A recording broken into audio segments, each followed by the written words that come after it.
man's natural blindness in the things of religion. Psalm 94, 8-11. Understand, you brutish among the people, and you fools. When will you be wise? He that planted the ear, shall he not hear? He that formed the eye, shall he not see? He that chastiseth the heathen, shall not he correct? He that teaches man knowledge, shall not he know? The Lord knows the thoughts of man, that they are vanity. Introductory observations. In each words, the following particulars are to be observed. 1. A certain spiritual disease charged on some persons, namely, darkness and blindness of mind, appearing in their ignorance and folly. 2. The great degree of this disease, so as to render the subject of it fools. Ye fools, when will you be wise? And so as to reduce them to a degree of brutishness, you brutish among the people. This ignorance and folly were to such a degree as to render men like beasts. 3. The obstinacy of this disease expressed in this interrogation, when will you be wise? Their blindness and folly were not only very great, but deeply rooted and established, resisting all manner of cure. 4. Of what nature this blindness is. It is especially in the things pertaining to God. They were strangely ignorant of his perfections, like beasts, and had foolish notions of him, as though he did not see nor know, and as though he would not execute justice by chastising and punishing wicked men. And 5. The unreasonableness and sottishness of the notion they had of God, that he did not hear, did not observe their reproaches of him and his people, is shown by observing that he planted the ear. It is very unreasonable to suppose that he who gave power of perceiving words to others should not perceive them himself. And the sottishness of their being insensible of God's all-seeing eye, and particularly of his seeing their wicked actions, appears in that God is a being who formed the eye, and gave others a power of seeing. The sottishness of their apprehension of God, as though he did not know what they did, is argued from his being the fountain and original of all knowledge. The unreasonableness of their expecting to escape God's just chastisements and judgments for sin is set forth by his chastising even the heathen, who did not sin against that light, or against so great mercies, as the wicked in Israel did, nor had ever made such a profession as they. 6. We may observe that this dreadful disease is ascribed to mankind in general. The Lord knows the thoughts of man, that they are vanity. The psalmist had been setting forth the vanity and unreasonableness of the thoughts of some of the children of men. And immediately upon it he observes that this vanity and foolishness of thought is common and natural to mankind. From these particulars, we may fairly deduce a following doctrinal observation, that there is an extreme and brutish blindness in things of religion, which naturally possesses the hearts of mankind. This doctrine is not to be understood as any reflection on the capacity of the human nature, for God has made man with a noble and excellent capacity. The blindness I speak of is not a merely negative ignorance, just as in trees and stones that know nothing. They have no faculties of understanding and perception, whereby they should be capable of any knowledge. And inferior animals, though they have sensitive perception, are not capable of any intellectual views. There is no fault to be found with man's natural faculties. God has given men faculties truly noble and excellent, well capable of true wisdom and divine knowledge. Nor is the blindness I speak of like the ignorance of a newborn infant, which arises from want of necessary opportunity to exert these faculties. The blindness that is in the heart of man, which is spoken of in the text and doctrine, is neither for want of faculties nor opportunity to know, but from some positive cause. There is a principle in his heart of such a blinding and besotting nature that it hinders the exercises of his faculties about the things of religion, exercises for which God has made him well capable, and for which he gives him abundant opportunity.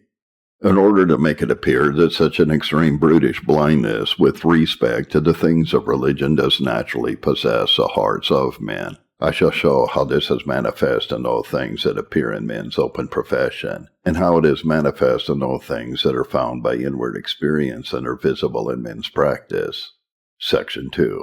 Man's natural blindness in religion manifested by those things which appear in men's open profession.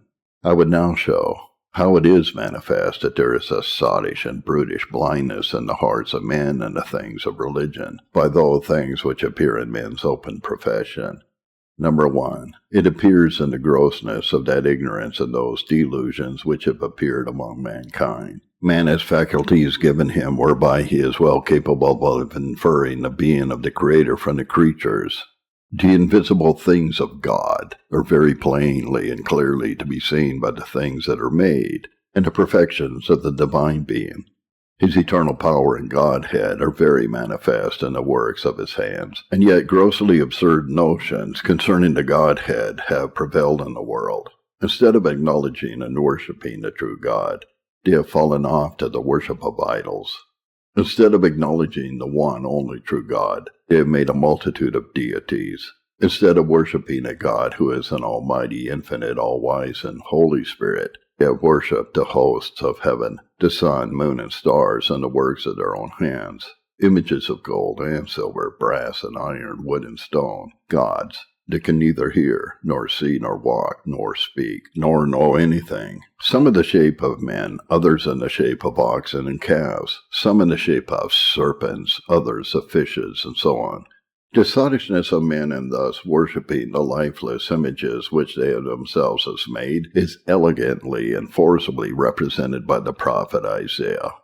The smith, with the tongs, both works in the coals, and fashions it with hammers, and works it with the strength of his arms. Yea, he is hungry, and his strength fails. He drinks no water, and is faint. The carpenter stretches out his rule. He marks it out with a line. He fits it with planes, and he marks it out with a compass, and makes it after the figure of a man, according to the beauty of a man, that it may remain in the house. He hews him down cedars, and takes the cypress and the oak, which he strengthens for himself among the trees of the forest. He plants an ash, and the rain doth nourish it. Then shall it be for a man to burn, for he will take thereof and warm himself. Yea, he kindles it and bakes bread. Yea, he makes a god and worships it. He makes it a graven image and falls down to it. He burns part thereof in the fire. With part he eats flesh. He roasts roast, and is satisfied. Yea, he warms himself and saith, Aha, I am warm, I have seen the fire. And the residue thereof he makes a god, even his graven image. He falls down to it, and worships it, and prays to it, and saith, Deliver me, for you are my God. They have not known, nor understood, for he has shut their eyes, that they cannot see, and their hearts, that they cannot understand. And none considers in his heart, neither is there knowledge nor understanding, to say, I have burned part of it in the fire. Yea, also I have baked bread upon the coals of it. I have roasted flesh and eaten it, and shall I make the residue of it an abomination? Shall I fall down to the stalk of a tree? Many of the images which the heathen worshipped were made in the most monstrous and terrible shapes they could devise, and the more hideous and frightful they appeared, the better they supposed they would serve their turn for gods. Some of their images were made so as to be the most unclean representations, images of men openly exposing their nakedness. These unclean images, they judged, appeared in a godlike manner, and worthy to be worshipped. Many, instead of worshipping a holy and good God, an infinitely perfect being, ascribed vices to many of the gods which they worshipped. One god they reckon notorious for drunkenness, others notorious for uncleanness. To others they ascribed lying and stealing, to others cruelty, and yet looked upon them worthy to be worshipped as gods. Many worshipped devils who appealed to them, and whom they themselves reckoned to be evil spirits, but yet built temples and offered sacrifices to them, because they were afraid of them. Many worshipped beasts and birds and fishes, and the most hateful and loathsome animals were most worshipped. Particularly serpents were more commonly worshipped than any other beast. Many worshipped rivers and trees and mountains. They worshipped many diseases. There is scarcely anything of which men have not made gods. And so far has that principle of blindness prevailed with respect to the things of religion, that it has in a great measure extinguished all light in the minds of many, even in matters of morality, and things that have but a distant relation to religion. so that many whole nations have professedly approved of many things directly contrary to the light of nature, and the most horrid vices and immoralities have been esteemed harmless, yea, accounted virtues among them, such as revenge, cruelty, and incest. Many nations have openly allowed the practice of sodomy, and with some it has been accounted commendable to marry their nearest relations. Many have even worshipped their gods in their temples with acts of drunkenness and whoredom, and the most abominable lewdness. And the more filthy they were in their uncleanness, they thought their gods the more pleased and delighted with it. Many nations have been so under the influence of mental blindness that they have been void of all civility, and have been reduced to a state very little above the beasts in their common customs, an ordinary way of living, and in a great many things far below the beasts, being, if I may so speak, much more beastly than the beasts themselves. Now this has not been because these men with whom this has been the case have not had the same faculties that we have, that we are not as ignorant as they. It's not because we have better natural understandings, or that our minds are by nature more clear, and our eyes more discerning, or that our hearts are not naturally so inclined to sottishness and delusion as theirs, but only because God has not left us so much to ourselves as He has them. He has given us more instruction to help us against our delusions. God has so ordered it in His providence that we should have His good word to instruct us, and His cause that we should grow up from our infancy under Christian instruction. Number 2, the extreme blindness and sottishness in things of religion, which is naturally in the hearts of men, appears not only in embracing and professing those errors that are very great, but also those that are so unnatural. They have not only embraced errors which are very contrary to truth, but very contrary to humanity, not only against the light of nature, but against the more innocent inclinations of nature. Such has been and still is the blindness of many nations in the world, that they embrace those errors which do not only exclude all true virtue, all holy dispositions, but those that have swallowed up the more harmless inclinations of human nature. Thus they have embraced many gross delusions that are as contrary as possible to natural affection, such as offering up their own children in sacrifice to their idol, which has been a common thing in the heathen world, and the parents have not only offered them up to death, but they have brought them and offered them up to the most cruel and tormenting deaths, as to be burnt alive, to be broiled to death in burning brass, which is a way of offering up children to Moloch. The image of the idol, being made of brass in a horrid shape, was heated red hot, and the poor child was laid naked in this burning brass, and so burned to death. And the parents themselves brought the child to this offering, however sweet and pleasant the child it might be. And thus the innocent child was tormented till it died, without any regard to its piteous cries. And it has been the manner of some nations to offer in sacrifice the fairest and best beloved child that they had, and thus many thousands of poor babes have been offered up. So strong has been the tendency of the hearts of men to delusion, that it has thus overcome those strong natural affections which men have to the fruit of their own bodies. And many of these delusions have been against men's natural love of their own ease and aversion to pain. Many have worshipped their idols, and do so to this day with such rites as are most painful and tormenting, cutting, gashing, and mangling their own flesh. Thus they sottishly worshipped Baal of old, and they cried aloud and cut themselves after their manner with knives and lancets, till the blood gushed out upon them. And it is still the custom in some nations grievously to torment themselves, to kindle a fire to scorch their own bodies in a most miserable manner, and to put themselves to various and long-continued torments to please their idols. And it is a manner in some countries for persons on certain occasions to kill themselves, yea, to put themselves to cruel deaths, to cast themselves into great fires, and there burn themselves to death.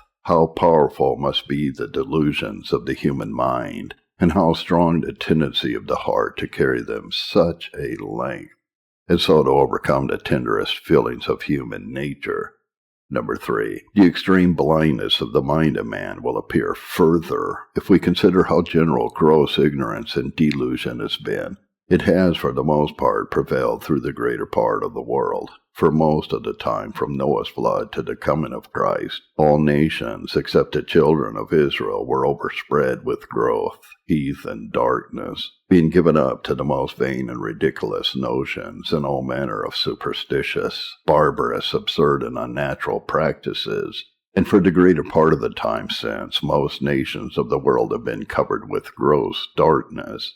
So it is at this day. Many nations are under popish darkness, and are in such gross delusions that they worship the Virgin Mary, and a great multitude of dead men, whom their church has canonized for saints, some real saints, and others abominably wicked men. So they worship the bread and the sacrament, and account it not only the real body of Christ, but real Christ in body and soul and divinity. They carry a wafer, a small piece of bread, in procession, fall down before it, adore it, and account it Christ himself, both in its divine and human nature, and yet believe that the body of Christ is in heaven and in 2,000 different places on earth at the same time. They think they can do works of supererogation, that is, more good works than they are obliged to do, whereby they bring God into debt.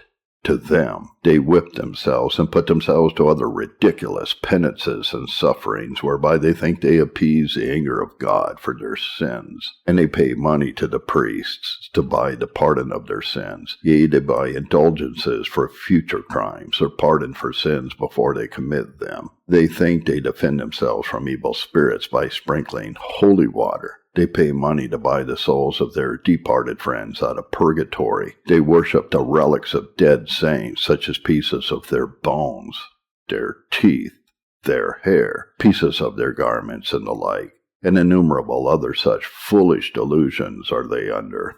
A great part of the nations of the world are Mahometans, many of the articles of whose belief are too childish and ridiculous to be publicly mentioned in a solemn assembly. But the greater part of the inhabitants of the world are to this day gross, barbarous heathen, who have not the knowledge of the true God, but worship idols and devils with all manner of absurd and foolish rites and ceremonies, and are destitute of even common civility, multitudes of nations being like beasts in human shape.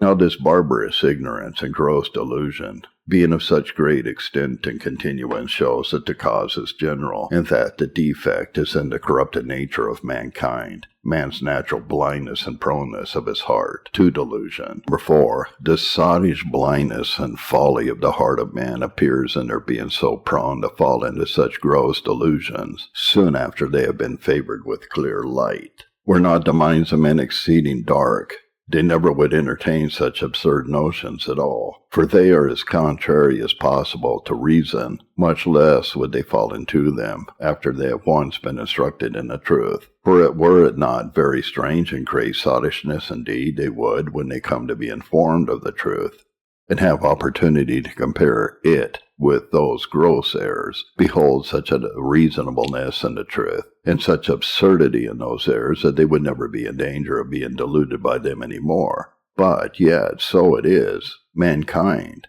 after they have been fully instructed, and have lived in clear light of time after time, presently lost in knowledge of the truth, and have exchanged it for the most barbarous and brutish notions.